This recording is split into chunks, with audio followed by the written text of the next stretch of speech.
anti-gay law in the Sahel, Mali, and Burkina Faso. Yeah, we have been talking about this for some time, and I keep telling you that everybody have the right to live whatever life he or she wants to live, and you can identify as whatever you want to identify as. But as the melanated community, as the African community, as Alkebulans, there are traditions of ours, there are cultures of ours, there are customs of ours that sometimes this Western body want to impose their own way of life on us. That's it. Our way of life is different, right? And if the African people say they do not want to partake in this whole LGBTQ, what have you, that does not mean that the African people are wicked. That does not mean that the African people don't want other people to live out their life the way they want to live, whether a he or she. It means that in this age and time where things are just becoming something else in the motherland, we still have something to protect. That is our integrity and our way of life. It's there's this joy you have when you know that after all said and done, there is still some part of you that can never be changed, no matter how the colonialists want it to be. Earlier last year, a lot of countries in the motherland rejected the so-called LGBTQ, what have you, and World Bank, IMF, and other sovereign bodies started, dealing with some of these countries, sanctioning some of these countries, and the same baffles me, because somebody want to identify as a he or a she. You took it up so well. You claim that you are the custodian of human rights, and you begin to sanction sovereign nations because they do not want to accept a particular policy.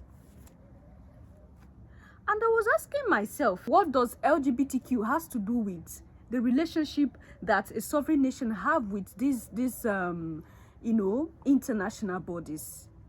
These are individual lives. This concern way of life of people. Now, that's one thing with these people. They don't want to respect other people's opinion. They want to lord their own opinion over other people. That was exactly what we saw early last year when they were trying to, not even trying, they sanctioned many African countries. They prohibited many African countries from partaking in some international organizations.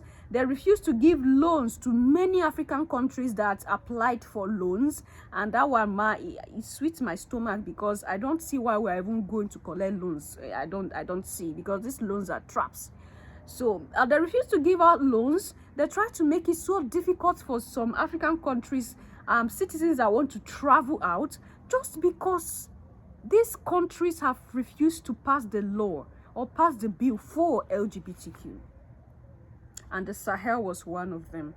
After the Sahel cut off from imperialism, just very recently, they have officially made it a law. If they see you not identifying as who you are, but confusing yourself, if they see that you are not sure of who you are, whether you are a he or a she, they will arrest you. When they see that you are propagating this LGBT on the internet and other things, you will be arrested. If you are not sure of your gender, don't even come out to the public.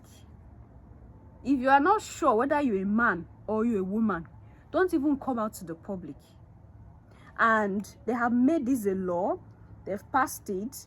And the Burkina Faso as well have made a step into passing this to law.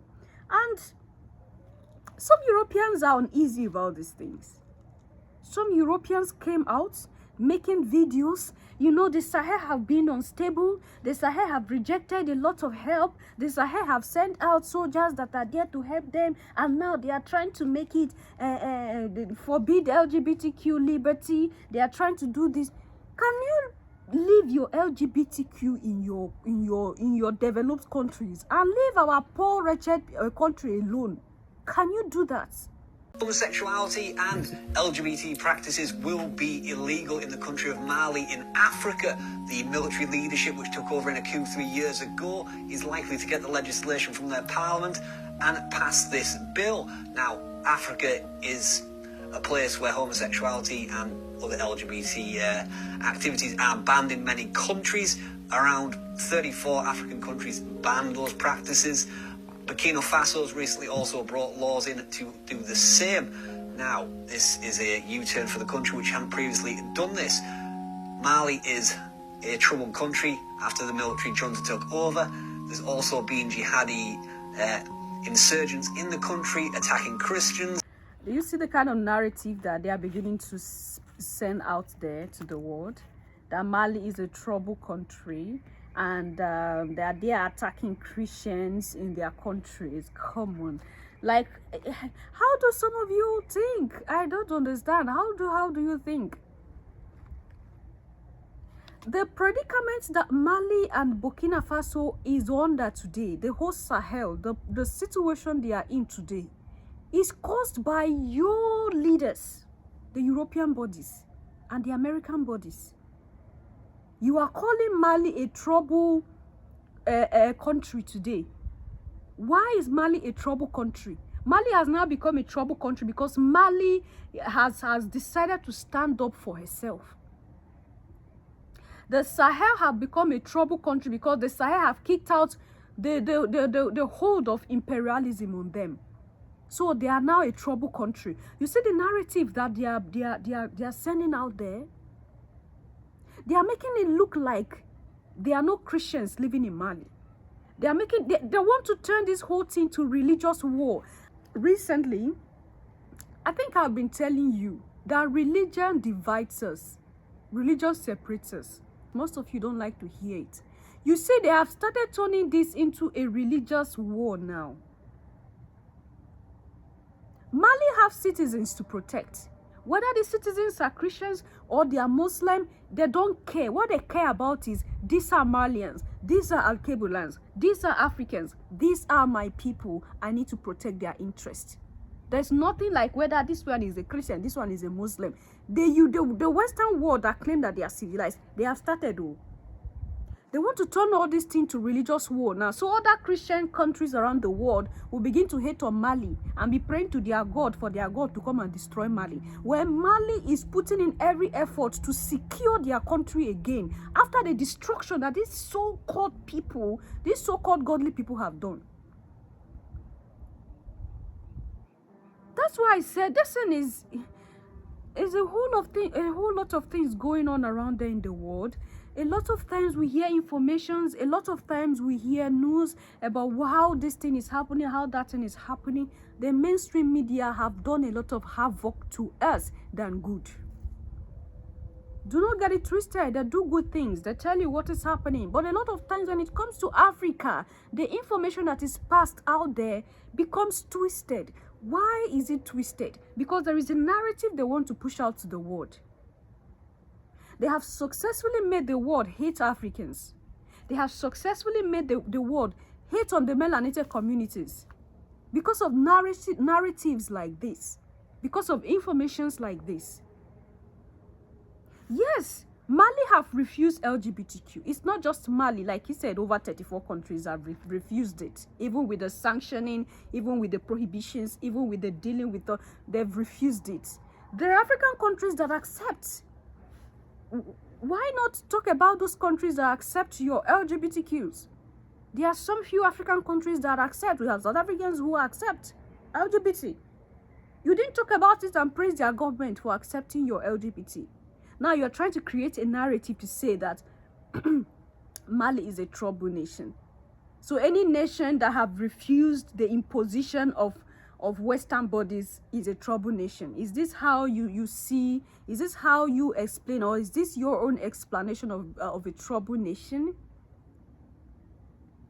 You are spoiling some other people's home, the image of some other people's home, and you think that is beautiful. All the countries in the continent of Africa today are going through one heartache or the other, one destruction or the other, one misplacement or the other, all thanks to your leaders who have refused to sit in their homes, but they prefer roaming about Africa. And why do you think they are roaming about Africa? because they cannot, without roaming about Africa, they won't see food to eat. They won't even see food to feed you with. That's why they are roaming about Africa. Without roaming about Africa, you don't have the strength to be saying what you are saying now, trying to paint the Sahel in a bad light. These are things that we need to be careful with, Your Majesties, especially when it comes to receiving information from a Eurocentric view about the continent of Africa. It is good you get your information from Africans. It's firsthand. We know what is happening. We are feeling what is happening. We are seeing what is happening. A lot of wrong has been done to us just because of wrong information passed out to people. Today, there is a gap between the Africans at home and the Africans abroad because of medias like this. There is a bridge among us. There is a ditch that has been created because of informations like this. A lot of those of African descent are willing to just give up their origin and their inheritance. They are willing to, to throw every connection they have with Africa, because they don't want to have that. They don't want people to see them that they have a connection with people who flies are following up and down. You know those commercials that show you that there are flies everywhere in the continent. In the continent, there's no food. They show you those brown waters. Those are the kind of waters that we drink. They show you that we are hanging on the trees like monkeys. They show you that we just go and remove banana leaves and tie on our body. If we're ever using banana leaves on our body, it will be very healthy for us. But these are the things that they show to you.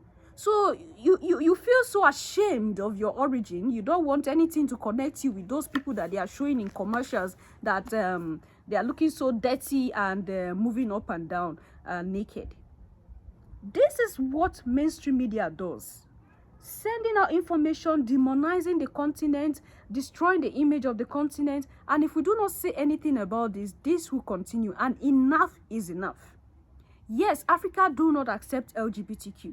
That doesn't mean there are no countries in Africa that accept it. There are few countries that accept it. Majority of African way of life shun this whole issue of LGBTQ. It's our way of life. It's not that we hate them. We don't hate you because you say you don't know whether you're a man or a woman. We don't hate you because we feel like you are attracted to a man or a woman. It's your life. Live it in peace.